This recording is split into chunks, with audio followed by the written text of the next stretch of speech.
he's not merely innocent, he's also good. And not just good, he's as good as it gets. And yet his life is the tragedy of the Passion is the worst of all possible punishments visited upon the least deserving person. But it's way worse than that. That just barely begins to scrape the surface, because it's torture, because the Romans designed crucifixion to be a terrible torture, like consciously. So it's tragedy at the hands of your fellow man. You inflict the most misery possible in the shortest period of time, let's say, subject to that, at a young age, with foreknowledge, as a consequence of betrayal by your best friend, at the hands of a mob of your own people who persecute you, knowing you're innocent, not just innocent, but also good, and who choose to punish you instead of punishing someone they know to be criminal. It's all of that. It's like the sum total of all possible fears. And I think that's right. And it's so interesting to me that psychologically, that not speaking religiously to the degree that that's possible when speaking about such things, is that our culture has put at its center an archetypal tragedy. It's as if we're attempting to inoculate ourselves against the catastrophe of life. The end of the story is the resurrection. And so the implication there is the same as the implication of going into the abyss to rescue your father from the belly of the beast. It's like the tragedy isn't the end of the story, the resurrection is the end of the story. Being terrified isn't the end of the story. Recovering is the end of the story.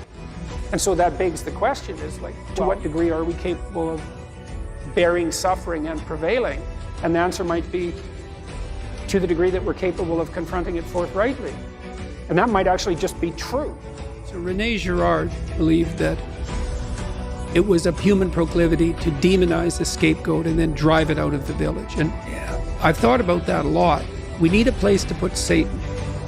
Like, seriously, this is a serious issue. Should he be inside the village or outside? Well, maybe he should be inside you. Right? That's the fundamental essence of the Christian doctrine. It's like Satan is best fought on the battleground of your soul. You conquer a snake, and that's one thing, and maybe the next thing is you go out and you find nests of snakes and you root them out. But then there's the snakes that are in the hearts of your enemies.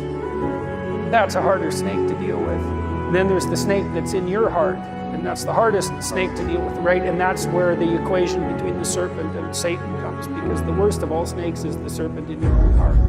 The idea of possession psychologically is that a fractionated person, so someone, for example, who has schizophrenia, is characterized by a multiplicity of competing spirits within them. That's a good way of thinking about it. Schizophrenia does not mean split personality, it means fractured personality. And if you're a fractured personality, it's analogous to being radically immature. You move from one short-term, proximal state of possessed aim to another in an incoherent fashion with no unity of personality or capacity to integrate into the community. So it's a proliferation of multiplicity. We can trust our instinct that something might be off. Or you've experienced that yourself, where you can't put your finger on it, but there's something awry here. I experienced that, and it's not, of course, in what I treat. I treat skin cancer all day long, operating on it. But I can sense with the patient there's something in the room when I'm in there. How long has this been going on for, Andy? About 2 months. Right. And how did you first work out that this is what was happening?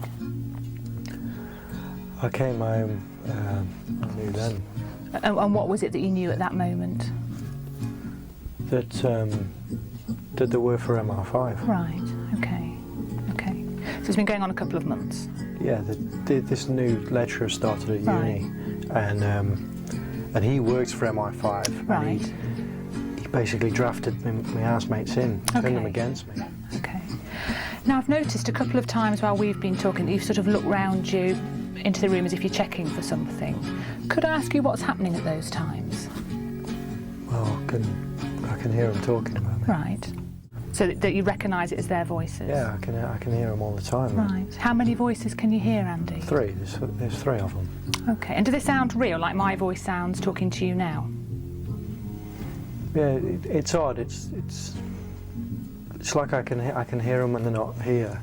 Right. And so what they're not, and when they're not in the house with you? yeah, it's like they're in the other room or something. Okay. Okay. And can you hear what they're actually saying? Yeah, they're talking about me. Right. Okay. They're always talking about me. Okay. Well, like if I'm packing my bag to go to uni or something, they'll comment on that, like he's left the house now. Or, okay. Okay. you know. Anything else? Do they ever talk to each other, perhaps about you? Yeah, that's what they do. I mean, and now they know. They've sort of twigged that I know about them now, Right. and they're saying like I'm making trouble. Okay. And that they're going to sort me out. Have there been any changes perhaps to the way you're thinking? Sometimes people tell us that their thinking changes in some way.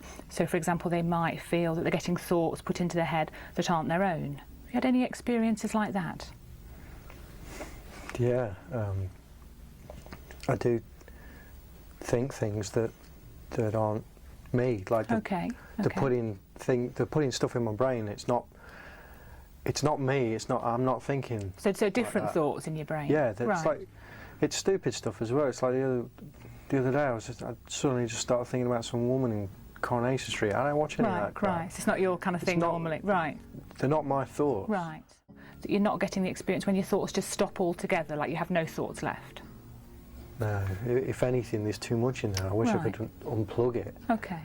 And I love the way that exorcists just talk matter-of-factly that this is a part of reality just as much as Dunkin' Donuts down the street is a part of our reality. Actually, more a part than Dunkin' Donuts. It's really incredible because I do think a lot of folks, myself included, would rather not confront this on a routine basis, but then it leaves you ill-prepared, I think, when it does come into people's lives. So yes, it's real.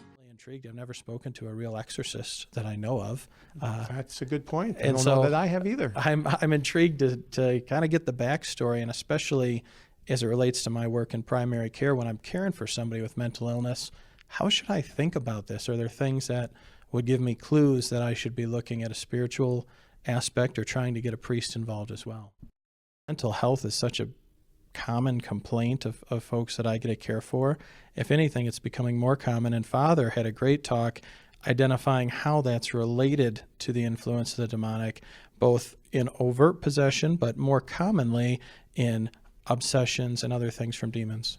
Right, things that we might not even realize are portals, which is a word that you're going to hear him use. So, Andrew, I understand you have a story of an experience that enters into the realm of our topic today. Tell us. There was a person, a student, I'm not even sure a student or maybe another person, who was more or less having seizure-like activity. It wasn't clear seizure-like activity, but flailing, knocking over things, foaming at the mouth. Wow. And shouting. In the church? In the chapel, yeah. And the chapel was kind of empty, but it's causing such a ruckus. And we're like, hey, are you okay? You know, get help and hold him down and this and that, but broke a couple chairs, and it was very weird. And of course, we were talking to the chaplain, who ultimately was around and got involved when the patient was taken by EMS to the hospital. We're like, okay, is that just creepy that happened in the chapel? It wasn't a normal seizure. I even, as a college student, could identify that. And the thing that the priest told us very wisely was that you first look at the things that are common and you try and work through the medical aspects of stuff before you point to a supernatural cause. That being said, it was awfully odd to me, and the priest even admitted, he's like, yeah, it's going to take a while to figure out exactly what's going on. But it was shaking for myself and other people involved, and an item of conversation for a long time. Now, I've noticed a couple of times while we've been talking that you've sort of looked round you into the room as if you're checking for something. Could I ask you what's happening at those times?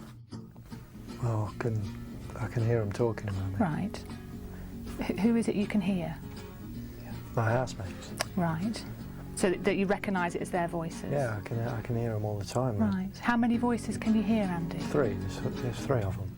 Okay, there's a couple of things to keep in mind. First of all, actual demonic possession has become much more common. For example, the priest who had been the exorcist before me for many years I asked him once, have you ever had an actual case of demonic possession? He said no.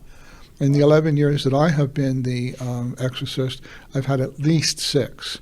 Right, those are 6 individuals that are possessed. All right, so but you may have many sessions with a single individual. All right, it may go for years. So first of all, actual possession is relatively rare, but there are many other levels of demonic influence. All right, the most common, of course, is the influence of temptation. We're all under that. There can be other sorts of things such as obsessions or oppressions, all right, where demons will actually attack a person, mentally, physically, sometimes, spiritually. There are demonic attacks that occur, all right, and then you have these infestations where you have demons will be in a place, okay, a haunted house, for example. They could be demons.